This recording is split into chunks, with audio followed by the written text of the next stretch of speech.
एक दोस्त ने तकरीर में भी कहा कि जी तरक्की उस वक्त होगी जब फला फला आदमी आएगा, इस कुर्सी पे बैठेगा, वो इन्वेस्टमेंट होगी, लोग बाहर से पैसा भेजेंगे। यार ये तो हो चुका।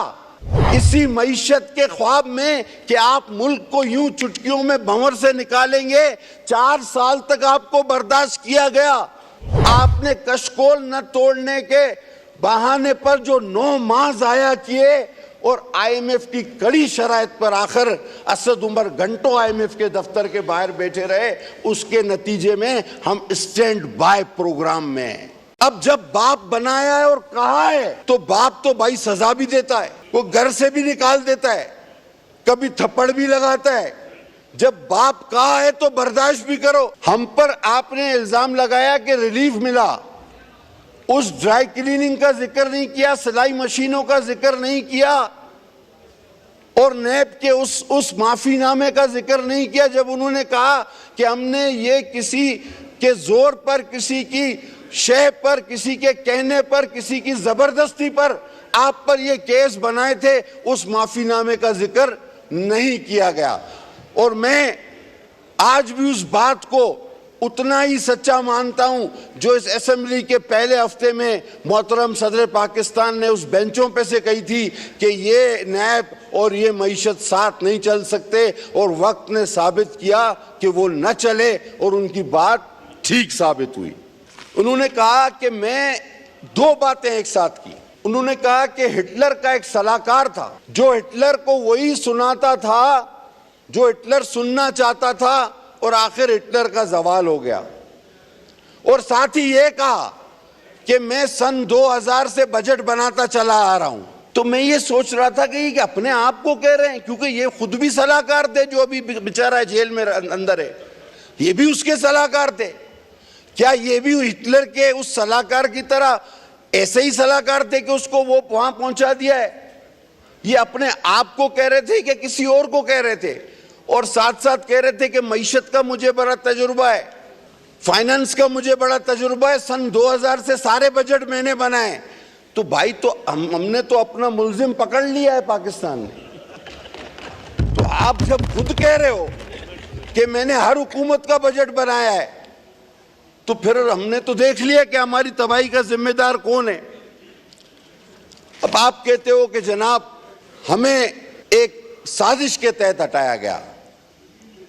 मेरे भाई 4 साल बहुत अरसा होता है, और मैं फिर ये दोहराता हूं, पहले भी कह चुका हूं कि आपके नारे और आपकी बातों से किसी कदर हम भी ये सोचने लगे थे कि यार, एक दोस्त ने तकरीर में भी कहा कि जी तरक्की उस वक्त होगी जब फला फला आदमी आएगा, इस कुर्सी पे बैठेगा, वो इन्वेस्टमेंट होगी, लोग बाहर से पैसा भेजेंगे। यार ये तो हो चुका।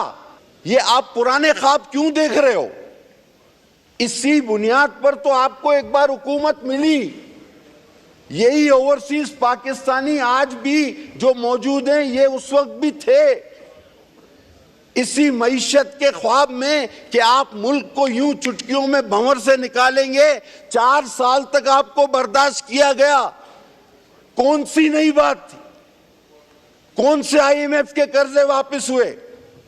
आपने कशकोल न तोड़ने के बहाने पर जो 9 माह जाया किए और आईएमएफ की कड़ी शराइत पर आखिर असद उमर घंटों आईएमएफ के दफ्तर के बाहर बैठे रहे, उसके नतीजे में हम स्टैंड बाय प्रोग्राम में हैं। थोड़ा सा इल्म भी रखा, थोड़ा सा मालूम भी कर लिया करें कि अगर जाना ही था आईएमएफ के पास तो आप अपनी शराइत पे कर्जा ले सकते थे।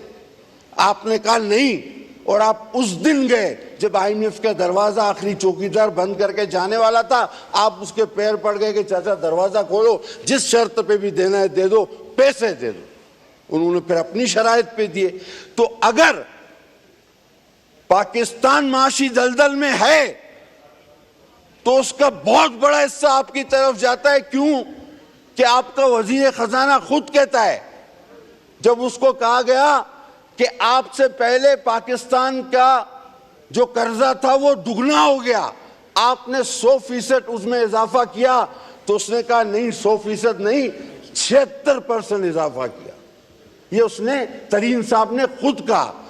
मैं पहले भी कह चुका हूं, ये उस तरह की एक बात है कि आप किसी शख्स को पकड़ लें और कहो तुमने 100 कत्ल किए, वो कहे नहीं आप झूठ बोल रहे हैं, मैंने सिर्फ 76 बंदे मारे।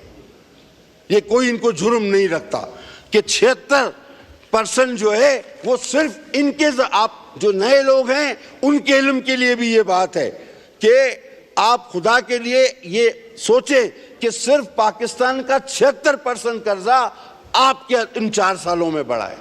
यकीनन हालात मुश्किल है। जनाब अली, डिफेंस बजट पर आपने तनकीद की।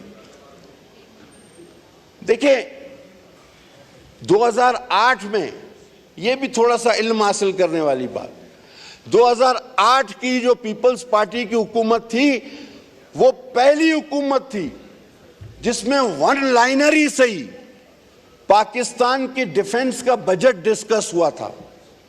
किसी को पता है भी या नहीं?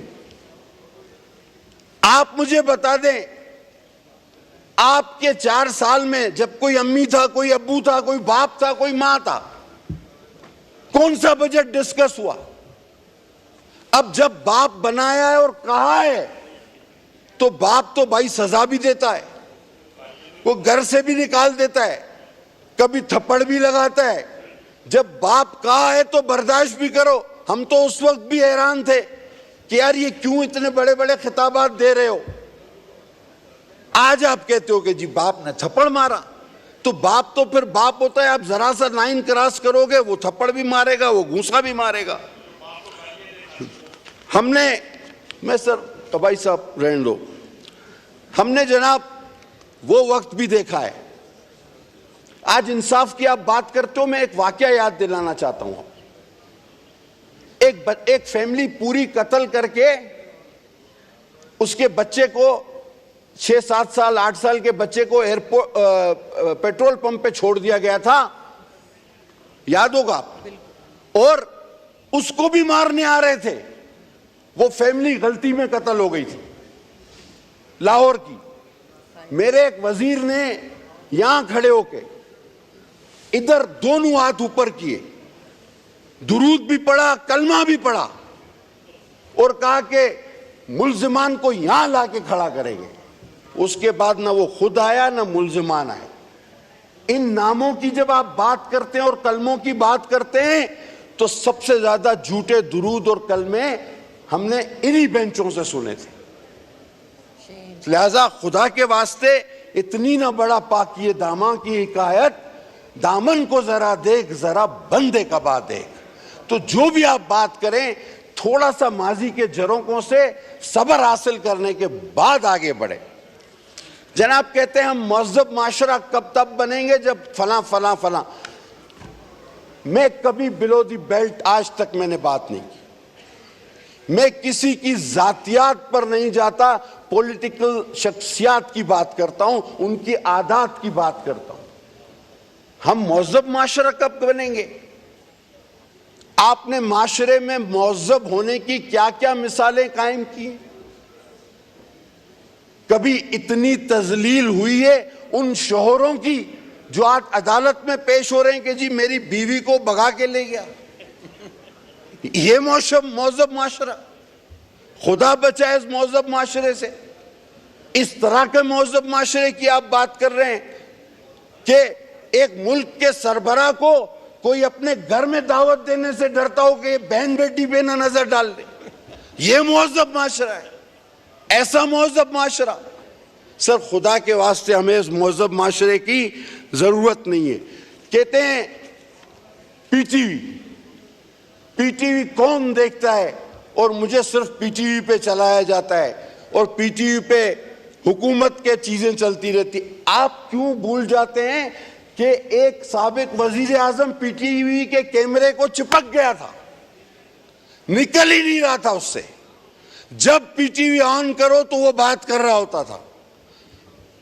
आज कहते हैं वजीर आजम हाउस का खर्चा, जब तक अपोजिशन में थे तो हम भी दिल से इनके साथ थे, कहते थे ये वज़रा जो है ये बहुत प्रोटोकॉल लेते हैं।